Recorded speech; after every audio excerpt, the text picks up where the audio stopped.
Jeff Koinange seated with Presidential Advisor Moses Kuria and Kisii County Senator Richard Onyonka. That's right. Thanks, Ayub. Senator, let me start with you. Yes. You saw that story right there. Yeah. How is it going to resolve the whole SHA controversy? Actually, it doesn't. What it does is the president has made a decision to solve a problem which he should have solved about 2 years ago or a year and a half ago. He's talking about there are medical providers, particularly, and I seem to think, I could be wrong, but I seem to think that many of these medical providers who are being affected by the religious-based. And you notice that the churches have been raising this constantly. So first of all, I want to say I thank him for making the correct decision. Does that solve the fact that SHA and SHIF are not working? No. So just the way he has sorted out this problem of paying the pending bills or outstanding bills, which the former National Health Insurance was owing these people, let him again get people who can sit down, because to me, this advice is correct advice. Because he didn't have an option. Moses. Let us ask him. Sasa tumekuwa na hii mzozo ambao umekuwa ni mzozo wa SHA na SHI. Unajua kama kawaida wa Kenya wamekuwa kienda hospitali hawashughulikiwi kwa sababu ya huu mzozo wa SHA. So vile inasemekana ni kama kwamba president ameweza kulipa ama ameweza kutatua mzozo huu wa SHA ambao ulikuwa unasemekana watu wajalipwa, so madaktari wajalipwa, na ukienda hospitali hiyo kitu haiko inafanya. Na sasa kuna mtu ambaye alisema SHA ni kama kampuni imechukua, walisema tunaweza fund SHA na kitu kama this amount of money, and then after kufanya hivyo ikakuwa hao na manage hii SHA. So ni kampuni na manage SHA, na wanda wanakuwa na hizo vitu, si government ina manage SHA. Hebu sikia story hapa hivi usikie. Kenya watu walikuwa wasema kwenye JKLive. Sikiza mwenyewe. I have one question.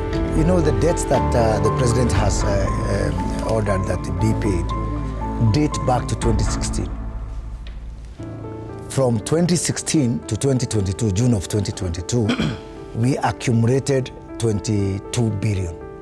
Let's say there was 6 billion up to 2022, then another 16 billion from 2022 to the advent of SHA in October 1 of 2024, another 10 billion in the last 3 months, you know, after that transition.